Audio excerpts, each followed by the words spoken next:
आज पूरी उम्मत मुस्लिमा जिसको अपना रहनुमा मान लिया है, जिसको अपना हीरो, अपना लीडर मान लिया है, कहीं उस इब्राहिम तरोरे का राष्ट्रपति बनने के पीछे लालच तो नहीं? यह सत्ता का लोभ, कुर्सी की लालच कुछ भी करा सकती है। आखिर राष्ट्रपति बनने के लिए तख्ता पलट क्यों, चुनाव क्यों नहीं? कभी सोचा आपने? यही हुआ था कुछ साल पहले जब तुर्की के राष्ट्रपति तैयब एर्दोगान अपने आप को रहनुमा कहलाने की, अपने आप को मुसलमानों का नेता कहलाने की कोशिश की थी। लेकिन आज क्या हाल है उनका आप सब जानते हैं, मुझे बताने की कोई जरूरत नहीं। लेकिन मैं ये नहीं कहता कि इब्राहिम तरोरे भी तुर्की के राष्ट्रपति एर्दोगान जैसे हैं, बल्कि मैं दुआ करूंगा और आप भी दुआ करें कि वो तुर्की के राष्ट्रपति एर्दोगान की तरह नहीं, बल्कि अल्लाह उन्हें सद्दाम हुसैन जैसा जज्बा अता करे। लेकिन सच क्या है आइए हम जानते हैं। आखिर कौन है ये इब्राहिम तरोरे जो आज ट्रेंडिंग पे चल रहा है, वीडियो डाल दो तो वायरल चल रहा है? आखिर कौन है? क्या आप सच जानने की कोशिश की आपने? आखिर इन्हें अपने देश के मौजूदा सरकार का तख्ता पलट करने की क्या जरूरत पड़ी? वो राष्ट्रपति चुनाव करके भी तो बन सकते थे। ये कहानी है अफ्रीका के छोटे से देश बुर्किना फासो के एक कमांडर की, जिनका जन्म जनवरी 1988 में हुआ था, जो बड़े होकर सेना में शामिल होना चाहते थे और उनका पढ़ाई में लगन भी था। तो पढ़कर वो 2009 में सेना में शामिल भी हुए और उनकी बहादुरी, उनकी ताकत, उनकी कार्य का प्रभावशाली देखते हुए, उनका काम का प्रभाव देखते हुए उनका प्रमोशन किया गया, पदोन्नत किया गया और उनको लेफ्टिनेंट बनाया गया।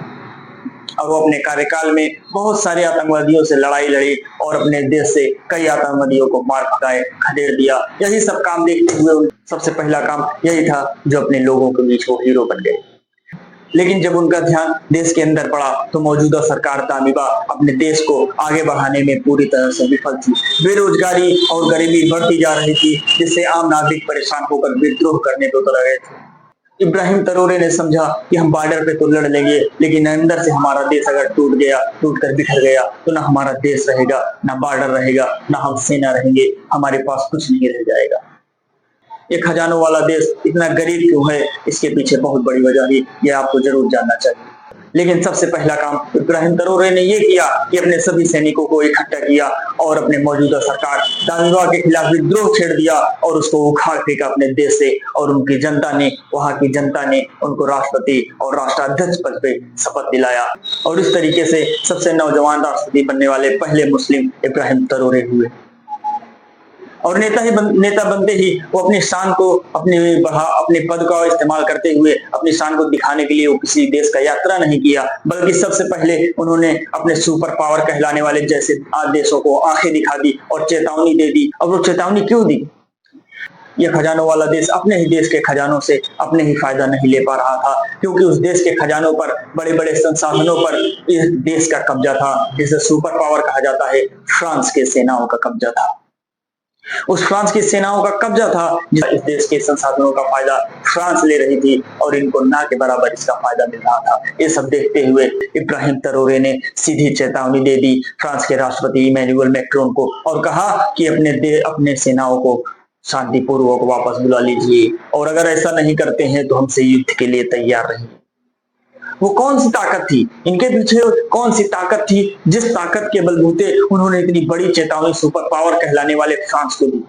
वो कोई और ताकत नहीं, वो बल्कि ईमान की ताकत थी। ये वही ईमान की ताकत थी जो कुरान में अल्लाह फरमाता है कि अल्लाह अगर तुम्हारे साथ है तो पूरी दुनिया में अगर तुम्हारा कुछ नहीं बिगाड़ सकती। ये वही ईमान की ताकत थी। जैसे ही फ्रांस के सेना वापस जाते हैं तो सभी सुपर पावर कहलाने वाले देश अमेरिका और इजराइल छटपटाने लगते हैं, घबराने लगते हैं और अपनी आंखें लाल कर कर अफ्रीकी देश बुर्किना फासो की तरफ देखने लगते हैं। लेकिन इब्राहिम तरोरे भी कोई मामूली शख्स नहीं। वो भी पहुंच गए रूस के राष्ट्रपति पुतिन के पास और दोस्ती का हाथ बढ़ाया और पुतिन ने खुद आगे आकर उनका हाथ थामा और कहा, उनकी तारीफ करते हुए कहा कि आने वाले समय में, आने वाले दौर में ये उम्मत मुस्लिमा के बहुत बड़े लीडर बनेंगे, बहुत बड़े नेता बनेंगे। लेकिन सिर्फ यही सब देखकर अगर हम रहनुमा मान लेते हैं, लीडर मान लेते हैं, तो कुछ साल पहले चलो देखो जो तुर्की के राष्ट्रपति तैयब एर्दोगान भी यही काम किया था। उसने अर्तुगरुल जैसा सीरीज चलाकर वो भी उम्मत मुस्लिमा का रहनुमा और लीडर बनने की कोशिश किया था। लेकिन क्या हुआ जब गाजा पर हमला हुआ तो सुपर पावर कहलाने वाले इजराइल और अमेरिका के आगे उसने घुटने टेक दिए और उसका वैल्यू हीरो से जीरो हो गया।